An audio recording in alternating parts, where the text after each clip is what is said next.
Welcome back to Unsolved Mysteries.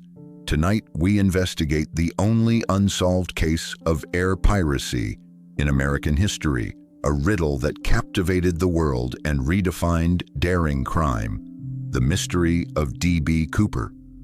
On November 24, 1971, a man purchased a one-way ticket on Northwest Orient Airlines Flight 305 from Portland to Seattle. He identified himself as Dan Cooper. He was nondescript, dark suit, white shirt, black tie, and a dark overcoat, carrying a simple briefcase. This was not a man who drew attention, yet by the end of the day, he would become a figure of legend. His actions initiated the most extensive and frustrating manhunt the FBI had ever launched, a pursuit that continues in some capacity even today.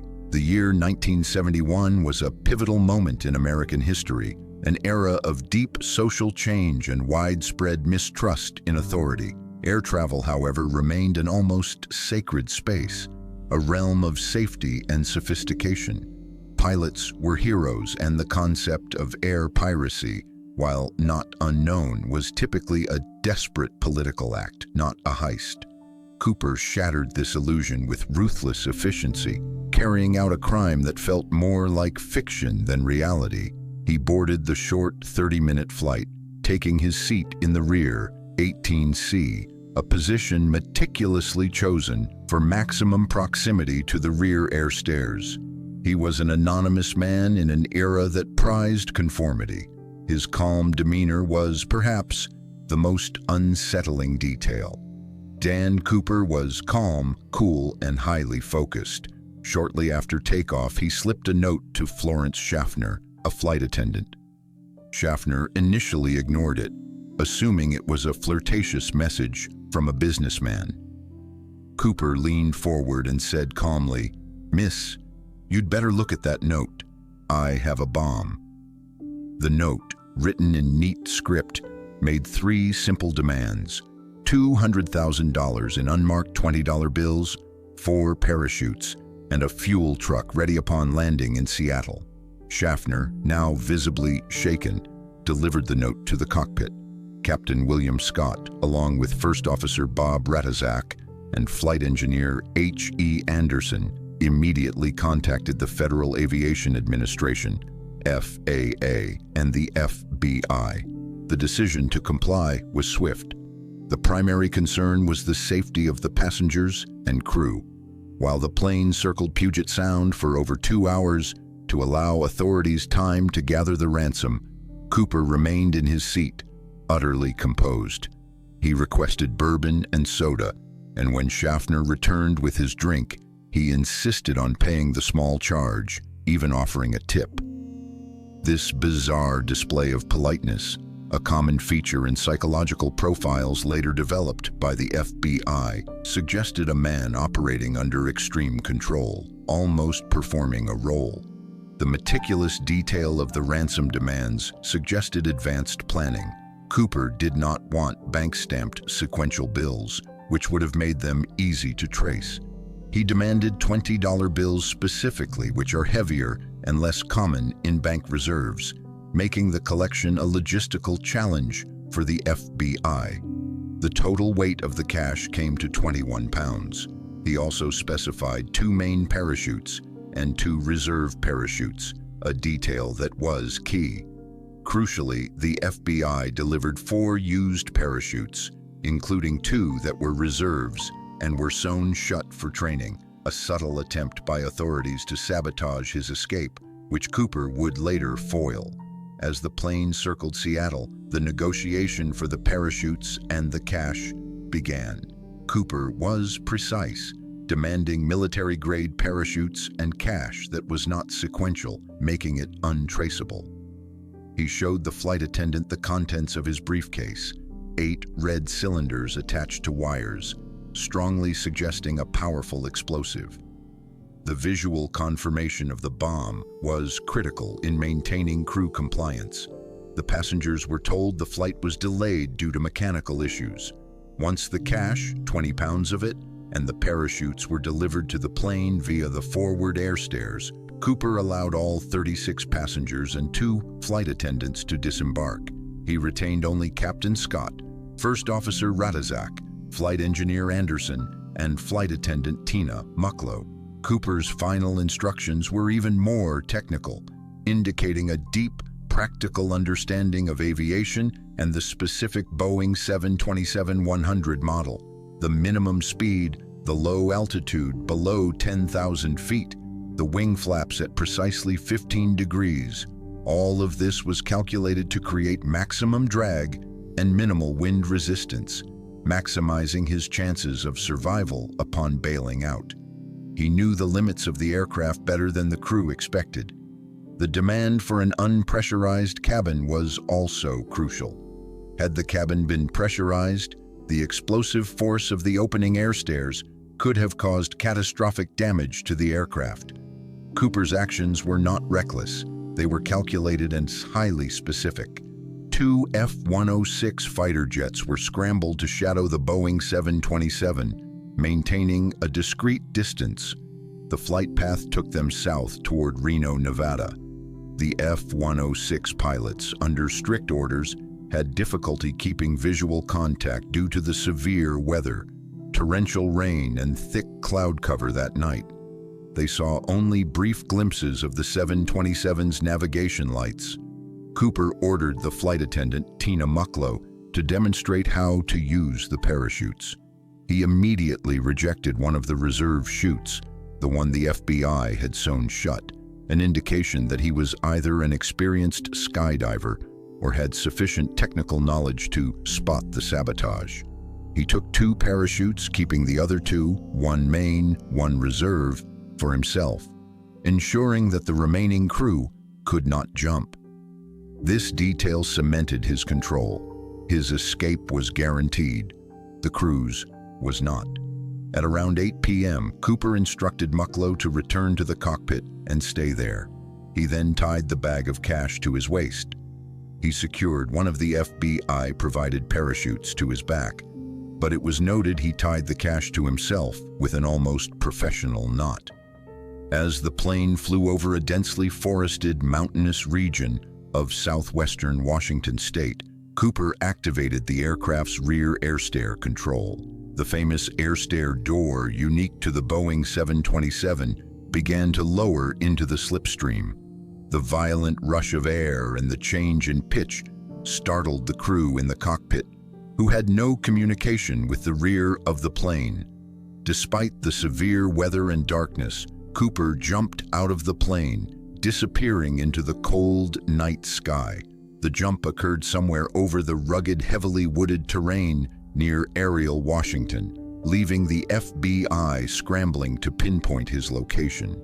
The moment of his leap was calculated by the cockpit crew based on a sudden change in air pressure and a slight yawing motion of the plane.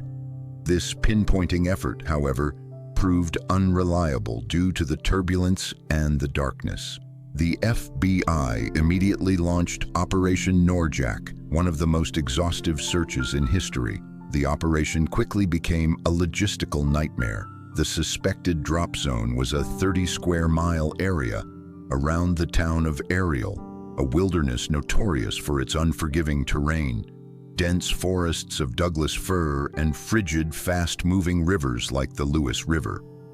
Hundreds of agents, along with the Army, local volunteers, and even helicopters equipped with infrared scanners, scoured the area for weeks, searching every tree, creek, and rock. The weather conditions only worsened, moving from freezing rain to snow, burying potential evidence under feet of white. The initial search was deemed unsuccessful. They never found the briefcase, the parachutes, or any trace of Cooper himself. The only physical evidence found on the plane were 8 filtered cigarette butts, a tie clip, and 2 strands of hair. This seemingly meager collection would become the focal point of all forensic analysis for decades. The tie clip, in particular, was a J.C. Penney item, common but distinctive. Initial analysis of the cigarette butts showed specific trace elements, leading the FBI to consult with experts in trace material analysis. including those who specialize in volcanic soil particles and even a rare titanium alloy. The FBI's official conclusion, derived primarily from the lack of a body, was that Cooper had likely perished upon landing in the brutal weather and terrain. They reasoned that no amateur could survive such a jump, and even a skilled skydiver would face monumental odds. However, the absence of a body meant the case could not be closed, and the legend of the criminal mastermind who escaped with a fortune grew. The psychological profile suggested Cooper was likely a military parachutist, perhaps a Vietnam veteran, given his specific technical demands and calm demeanor. This profile would guide the suspect's search for decades. The simplest theory, favored by many investigators, is that Cooper was an amateur who lacked the necessary skills for a successful high-altitude, nighttime jump in severe weather. The flight engineer later testified that the conditions were so bad, Cooper likely encountered 150-mile-per-hour winds, freezing rain, and a rapid descent.